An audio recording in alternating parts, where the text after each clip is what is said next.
మన జీవిత ఉద్దేశం. నరుని హృదయంలో ఆలోచనలు అనేకములుగా పుట్టును.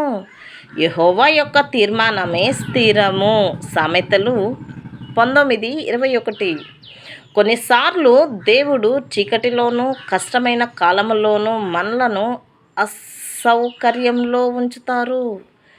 తద్వారా మనలను ఆశీర్వదించాలని చూస్తారు. తర్వాత ఆయన మనకు నచ్చని ద్వారములను మూసివేసి ఆయన ఇంకా పెద్ద ద్వారములను తెరుస్తారు. దేవుడు మన సుఖము గురించి పట్టించుకొనక మన జీవిత ఉద్దేశం గురించి మాత్రము ఎక్కువగా ప్రాధాన్యత ఇస్తారు. మనలో మార్పు కొరకు బలవంతంగా అయిన ఆయన కార్యములను కదిలించే సందర్భాలు ఉన్నాయి. ఆయన లక్ష్యం మన జీవితాన్ని దుర్భరంగా మార్చడం కాదు, మన జీవితంలో ఆయన ఉద్దేశం వైపు మనల్ని చేర్చడం.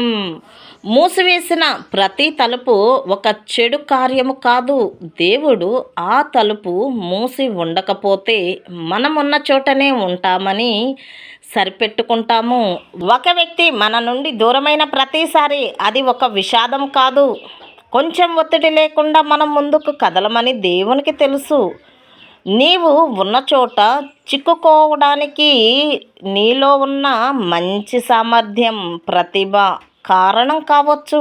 కనుకనే ఆయన నిన్ను విశాలపరచడానికి, నిన్ను ఎదిగింపజేయడానికి, రెక్కలను విస్తరింపచేయడానికి కారణమయ్యే పరిస్థితులలో ఉంచుతారు.